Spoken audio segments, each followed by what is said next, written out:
ইরানের সবচেয়ে কাছের বন্ধু হওয়ার কথা তার পাশের দেশগুলোরই। আমরা যদি পৃথিবীর মানচিত্রকে উপরে থেকে তাকাই তাহলে খুব স্বাভাবিকভাবে মনে হবে আসলেই তো, যেমন সৌদি আরব, কাতার, ওমান কিংবা আরব উপসাগরের অন্য দেশগুলো। ভৌগোলিক অবস্থান কাছাকাছি, সংস্কৃতিতে অনেক মিল, ধর্মও প্রায় একই। সবকিছু মিলিয়ে মনে হয় এই দেশগুলোর সাথে ইরানের সম্পর্ক খুব ঘনিষ্ঠ হওয়া উচিত। কিন্তু বাস্তবতা একদম উল্টো।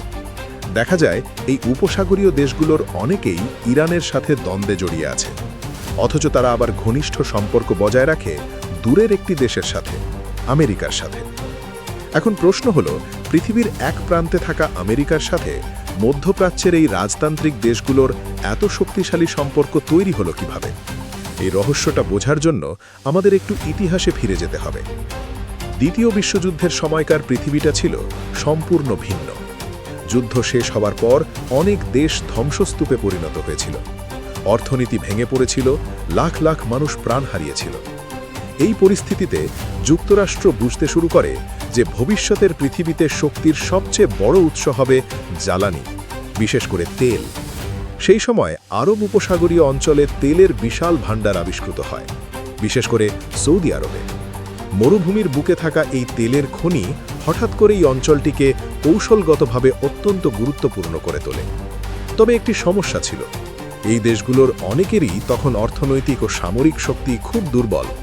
তেল মাটির নিচে থাকলেও সেটি উত্তোলন করা, সংরক্ষণ করা এবং বিশ্ববাজারে বিক্রি করার জন্য প্রয়োজন ছিল প্রযুক্তি, পুঁজি এবং নিরাপত্তা, যা তাদের কাছে পর্যাপ্ত ছিল না। এই জায়গাতেই যুক্তরাষ্ট্র সামনে আসে। 1945 সালে যুক্তরাষ্ট্রের প্রেসিডেন্ট ফ্র্যাঙ্কলিন ডি রুজভেল্ট এবং সৌদি আরবের প্রতিষ্ঠাতা রাজা আব্দুল আজিজ ইবন সাউদের মধ্যে একটি গুরুত্বপূর্ণ বৈঠক হয়। এই আলোচনার মূল বিষয় ছিল একটি পারস্পরিক সমঝোতা। চুক্তির মূল ধারণা ছিল সহজ: সৌদি আরব এবং আশপাশের তেল সমৃদ্ধ দেশগুলো তাদের তেল আন্তর্জাতিক বাজারে বিক্রি করবে, আর যুক্তরাষ্ট্র তাদের নিরাপত্তা ও সামরিক সুরক্ষা নিশ্চিত করবে। এর পাশাপাশি আরেকটি গুরুত্বপূর্ণ নিয়ম তৈরি হয়: তেল বিক্রি করা হবে মূলত মার্কিন ডলারে। এই ব্যবস্থাটি পরবর্তীতে পরিচিত হয় পেট্রো ডলার সিস্টেম নামে। এর ফলে একটি বড় অর্থনৈতিক চক্র তৈরি হয়।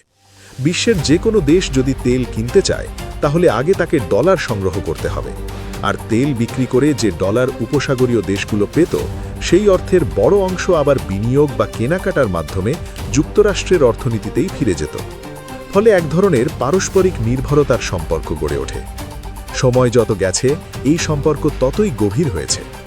মধ্যপ্রাচ্যের বিভিন্ন দেশে মার্কিন সামরিক ঘাঁটি তৈরি হয়েছে। উদাহরণ হিসেবে কাতারের আল উদেইদ এয়ারবেসকে ধরা যায়, যেখান থেকে যুক্তরাষ্ট্র দীর্ঘদিন ধরে মধ্যপ্রাচ্যের অনেক সামরিক অপারেশন পরিচালনা করেছে।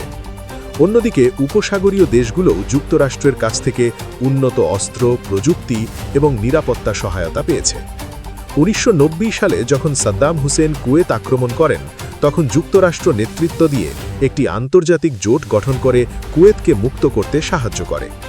এই ঘটনাও দেখায় যে সেই নিরাপত্তা চুক্তি শুধু কাগজে ছিল না, বাস্তবেও কার্যকর ছিল। তবে সময়ের সাথে সাথে বিশ্ব রাজনীতিও বদলাচ্ছে, নতুন শক্তি উঠে আসছে, বিকল্প অর্থনৈতিক ব্যবস্থাও তৈরি হচ্ছে। একই সাথে নবায়নযোগ্য জ্বালানির দিকে বিশ্ব ধীরে ধীরে এগোচ্ছে। এই কারণে অনেক উপসাগরীয় দেশ এখন তেলের বাইরে নতুন অর্থনৈতিক পথ খুঁজছে। পর্যটন, প্রযুক্তি, ক্রীড়া, বিভিন্ন খাতে তারা বিনিয়োগ বাড়াচ্ছে। তবুও একটা বিষয় স্পষ্ট: মধ্যপ্রাচ্য ও যুক্তরাষ্ট্রের সম্পর্ক শুধু ধর্ম, সংস্কৃতি বা ভৌগোলিক নৈকট্যের উপর দাঁড়িয়ে নেই। এর পেছনে কাজ করেছে শক্তিশালী অর্থনীতি, জ্বালানি রাজনীতি এবং কৌশলগত নিরাপত্তার হিসাব।